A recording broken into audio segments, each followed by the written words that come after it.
Alors pour le split squat en isométrie, ça va être très simple. Tu vas adopter une position de split squat. C'est à peu près la même chose qu'une fente, mais pour te dire rapidement, une fente, c'est juste que tu pars les pieds joints et tu pars avec le genou en avant et tu fais ton mouvement de fente.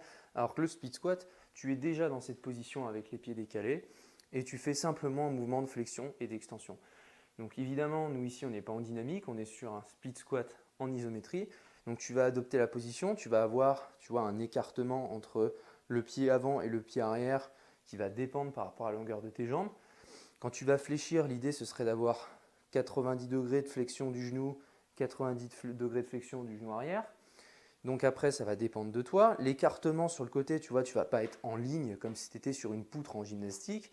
Tu peux être plus stable en écartant un petit peu plus sur la largeur. Donc tu vas avoir l'écartement d'avant en arrière et tu vas avoir l'écartement sur les côtés. Donc fais dans la position dans laquelle tu te sens le mieux tout simplement. Ça va consister à simplement tenir la position. Donc tu vas fléchir les deux genoux, avoir une bonne répartition de la contrainte à la fois sur ton genou avant mais aussi arrière. C'est-à-dire que tu ne vas pas être vraiment que sur le genou avant et quasiment rien à l'arrière. Tu ne vas pas être que à l'arrière et quasiment rien à l'avant. Tu vas être à peu près réparti à 50-50 sur les deux genoux.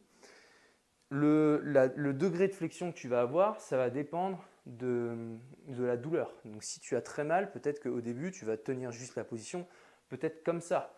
Si tu as moins mal et que tu peux tout de suite aller chercher des degrés de flexion plus importants avec le genou quasiment qui frôle le sol, c'est ce qu'on va rechercher.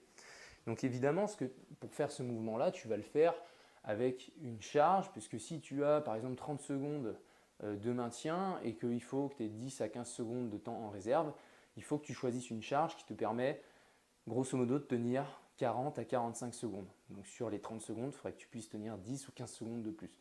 Donc il va falloir que tu utilises une charge, peut-être pas de charge, hein. Peut-être qu'au début au poids de corps ce sera largement suffisant. Mais si tu peux utiliser une charge sous forme d'haltère, sous forme de barre, peu importe la charge, l'idée ça va être de respecter ça, le temps d'effort et par rapport au temps de réserve.